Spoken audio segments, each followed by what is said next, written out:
As he has 14 times before, President Obama came out to speak after this shooting, and he was angry that the country has not done more to prevent this from happening.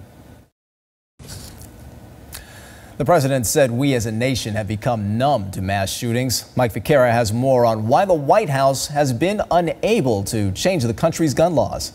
Amounts in some cases and over a foot if you look at it cumulatively between a few days. So I'm very concerned about the flooding situation in this area, regardless of whether or not we get some of that tropical moisture. If only we in the East could split some of that rain with the people who need it in the West. They'd love that, yeah. Exactly. Nicole Mitchell, thank you so much. As American and Russian airstrikes hit across Syria, the world waits to hear what the Assad government's response will be. Syria takes the podium today at the UN General Assembly. And the U.S. pauses 2 of its anti-ISIL programs, the reasons and why it matters.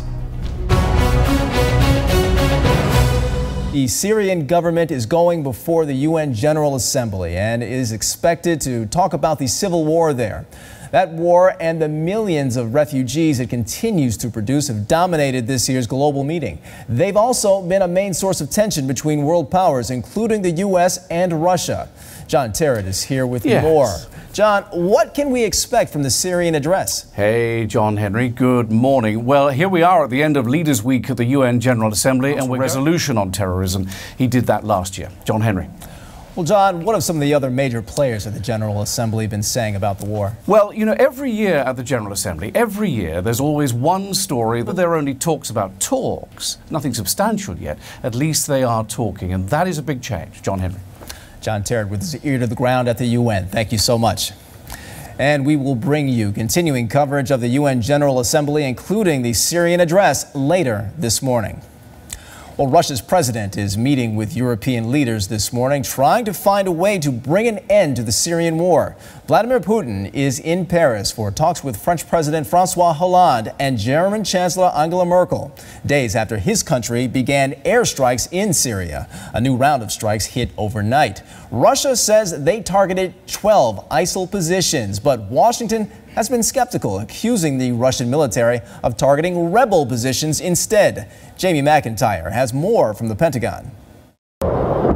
Jamie McIntyre, Al Jazeera, the Pentagon. Well, Pentagon officials say the U.S. has paused its program to train and equip Syrian rebels to fight ISIL. Spokesman Steve Warren says for now, no more U.S.-trained rebels are being sent into Syria. The $500 million program has been criticized amid reports that rebels have been handing over their U.S.-issued weapons to the al-Qaeda-backed al-Nusra Front. The Pentagon also admitted Iraqi troops trained by the U.S. were not trained in conventional warfare. A spokesman said ISIL used landmines in its capture of Ramadi in a way Iraqi forces were not trained to handle. The U.S. has now begun teaching the Iraqi forces how to deal with those types of mines.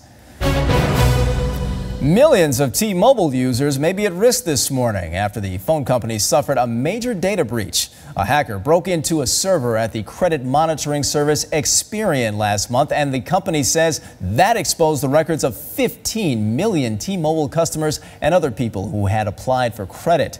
Connecticut's Attorney General is looking into the breach. Well, this week for a talk to Al Jazeera, our Stephanie Sy spoke with the first elected female head of state in Africa, Ellen Johnson Sirleaf. She's been in power in Liberia for almost a decade, and she says one of her biggest challenges was dealing with last year's deadly Ebola outbreak. Was the Ebola outbreak.